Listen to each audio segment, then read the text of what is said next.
வணக்கம். இந்த மாதம் அக்ஷய லக்ன பத்ததியில் ராசி பலன் அப்படிங்கிறது சொல்லுவீங்கள்ல.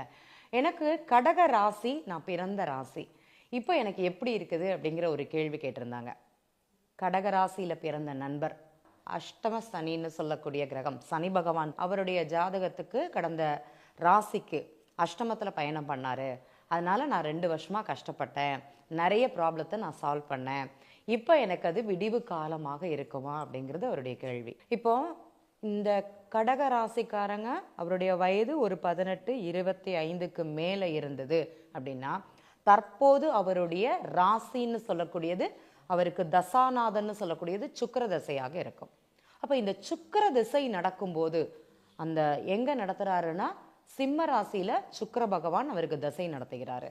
அப்போ அவருக்கு சனி பகவான் எங்கே இருக்கிறாருன்னா, சிம்ம ராசியிலேருந்து சனி பகவான் தற்போது மீன ராசியில் 8ஆம் இடத்துல. இப்போ தான் அவருக்கு இந்த அஷ்டம சனின்னு சொல்லக்கூடிய கிரகம் அவருக்கு ஆரம்பிச்சிருக்குது. ஓகேங்களா? சரி, இது அவங்கள என்ன பண்ணும்? இப்போ நான் 2 வருஷமாகவே எனக்கு நீங்கள் சொல்லிட்டீங்க பிரச்சனைன்னு, மறுபடியும் அது இருக்குதா அப்படிங்கிற மாதிரி தான் அவருடைய கேள்வி. இதில் பார்த்தீங்கன்னா நிறைய மாற்றங்கள் அப்படிங்கிறது இருக்கும்.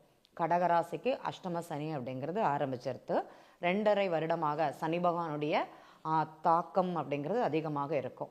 என்ன பண்ணுறது? கடந்து தானே ஆகணும். வாழ்க்கை பயணம், ஒரு கப்பலில் நம்ம ஏறிட்டோம், பாதியில் தனிக்குள்ளே குதிக்கவும் முடியாது, திருப்பி போகிறதுக்கும் வழி கிடையாது. அந்த பயணத்தை இனிதே நம்ம முடிக்க வேணும் அப்படிங்கிறது தான் உண்மை.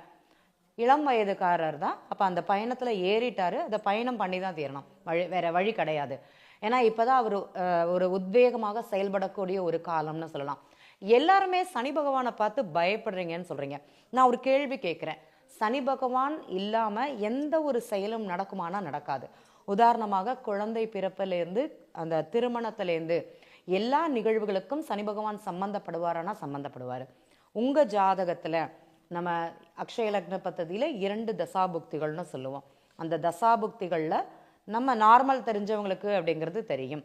சனி பகவானுடைய தசாபுக்தியோ, தசையோ, புத்தியோ, அந்தரமோ, சூக்ஷ்மமோ, பிராணோ எங்கேயாட்டி சனி பகவான் சம்மந்தப்படாமல் ஒரு நிகழ்வும் நம்ம லைஃப்பில் நடக்காது அப்படிங்கிறது நீங்கள் புரிஞ்சுக்கணும்.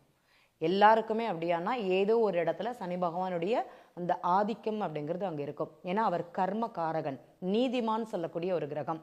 அவரை மிஞ்சி நம்ம எதுவும் செய்யவே முடியாது. அவரை மறைத்து கொண்டு அவர் யாரை பாதிப்புக்கு அதிகமாக தருவார் பார்த்தீங்கன்னா, தவறு செய்பவர்களை நிறைய பிரச்சனை அப்படிங்கிறது கொடுப்பாரு. நம்ம தவறு பண்ணலை, நம்ம நல்லது மட்டும்தான் பண்ணிட்டு இருக்கோம். ஏன் நான் பயப்படணும் அப்படிங்கிற கேள்விதான். எனக்கு வருமானம் வரணும், அதுக்காக நான் வட்டிக்கு வட்டி கொடுத்து வாங்குறேன், அது எனக்கு பேராசை. அப்போ எனக்கு பாதிப்பு தருமானா கண்டிப்பாக பாதிப்பு தரும். நான் இன்வெஸ்ட்மெண்ட் பண்ணின்னு இருக்கேன், இல்லைன்னா ஒரு தொழில் பண்ணிட்டு இருக்கேன், அதில் ஏதோ கலப்படம் சம்மந்தப்பட்டு அதிக விலைக்கு விற்கிறேன்னா எனக்கு சனி பகவானுடைய தாக்கம் அப்படிங்கிறது அதிகமாக இருக்கும். படிக்கக்கூடிய குழந்தைகளுக்கு பார்த்தீங்கன்னா, அந்த படிப்பு படித்து தான் தீரணும், வழி கிடையாது. அந்த படிப்பில் அவங்களுக்கு அந்த மனமாற்றம் இருந்ததால் மட்டுமே அந்த சனி பகவானுடைய தாக்கம் அவங்களுக்கு அதிகமாக இருக்கும். இந்த 3ஆம் பாவகம் கம்யூனிகேஷன், இந்த பணம் எடுக்கிறவங்க, பணம் கொடுக்குறவங்க, இந்த மாதிரி நிறைய தகவல்கள் நம்ம கேட்டுன்னு தான் இருக்கோம் சமீப காலமாக. அதில் நம்ம ஏதாட்டி தப்பு தவறுகள் பண்ணணும் அப்படின்னா சனி பகவானுடைய தாக்கம் அங்கே அதிகமாக இருக்கும். இந்த உணவு தொழில் பண்ணுறவங்கெல்லாம் பார்த்தீங்கன்னா நிறைய கலப்படம் பண்ணுவாங்கன்னு சொல்லுவாங்க. அவர்களுக்கு எல்லாரையும் சொல்ல வரல நண்பர்களே, ஒரு சில நண்பர்கள் அவங்களுக்கு சனி பகவானுடைய தாக்கம் இருக்குமானா அவங்க இருக்கும். ஏன் சனி பகவானை பார்த்து பயப்படணும்? நம்ம நேர்மையாக நடந்திருந்தோன்னா அவர் நமக்கு நல்ல பலன்களை தான் தருவார் அப்படிங்கிறத முதல்ல நம்ம புரிஞ்சுக்கணும்.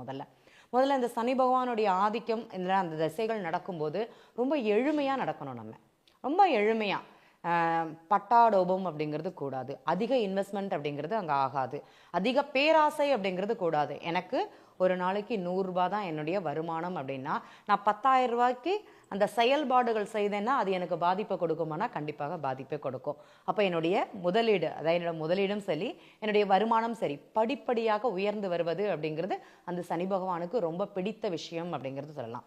அது செய்தால் அவங்களுக்கு வெற்றி கிடைக்குமானா கண்டிப்பாக கிடைக்கும். சனி பகவானை பற்றி யாருக்கெல்லாம் கவலைகள், யாருக்கெல்லாம் ஒரு பயம் இருக்குதோ, பயம்னு சொல்ல முடியாது, உள்ளுணர்வு அதிகமாக செயல்படுதோ, கண்டிப்பாக அவங்க கொஞ்சம் கவனமாக செயல்படக்கூடிய காலங்கள். நம்ம நேர்மையாக நடந்துட்டோம்னா நமக்கு வாரி வழங்கி தருபவர் யார் அப்படின்னா இந்த சனி பகவான் அப்படிங்கிறத மட்டும் சொல்லிக்கிறேன். அந்த நண்பர்களுக்கு சொன்னது, சனி பகவானை பற்றி கவலைப்பட வேண்டாம், அவர்களுக்கு நம்ம என்னெல்லாம் செய்ய முடியுமோ அடுத்தவங்களுக்கு கீழ்ப்படிந்து நடந்துதல், மரியாதை கொடுத்து நடக்கிறது, தன் வேலைகளை தானே சலிதல், கீழ்மட்ட பணியாளர்கள், நமக்கு கீழே வேலை பார்க்குறவங்க, நமக்கு மேலே உள்ளவங்க, வயதானவர்களை மதித்து நடந்தால் போதுமே சனி பகவான் நிறைந்த பலனை கொடுப்பார் அப்படிங்கிறதுல எந்த மாற்றமும் கிடையாது. நன்றி நண்பர்களே.